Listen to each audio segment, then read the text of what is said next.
আসসালামু আলাইকুম প্রিয় দর্শক, আমি একটা বই দেখাচ্ছি।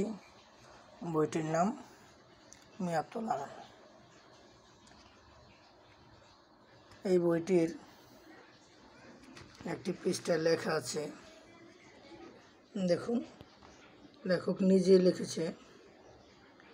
বাংলাদেশ মাদ্রাসা বোর্ডে এই বইটি ফার্সি ভাষা শেখানোর ব্যবস্থা নেই।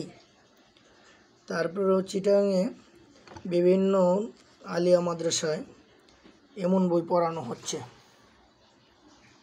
আমি এই বইটি নিয়েছি বন্দর মোহাম্মদিয়া দাখিল মাদ্রাসা থেকে। এখানে এই বইটি পড়ানো হচ্ছে, জোর করে পড়ানো হচ্ছে, অথচ মাদ্রাসা বোর্ডে এই বইটি পড়ানোর অনুমতি নেই। তারপরে কিভাবে পড়াচ্ছে, সরকারের কাছে আমার আবেদন, বাংলাদেশ মাদ্রাসা শিক্ষা বোর্ড যেন অডিট করে দেখে এই ঘটনাগুলি কিভাবে ঘটছে।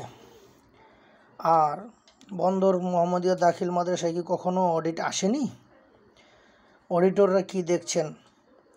আমি তাদের দৃষ্টি আকর্ষণের জন্য বলবো, তারা যেন অতি সত্বর এই ব্যাপারগুলি অডিট করেন। কেনই কোমলমতি বাচ্চাদেরকে এই চাপগুলি দেওয়া হচ্ছে, আর এই বাচ্চাদেরকে জোর করে পড়ানো হচ্ছে। এই বাচ্চারা যদি পড়তে অমত করে তাহলে তাদেরকে মারপিট করা হয়। এই ব্যাপারগুলি একটু আমি বাংলাদেশ মাদ্রাসা শিক্ষা বোর্ডের কাছে আবেদন করব, তারা যেন অতি সত্বর এই ব্যাপারগুলি কর্ণপাত করেন এবং এর ব্যবস্থা নেন। আসসালামু আলাইকুম।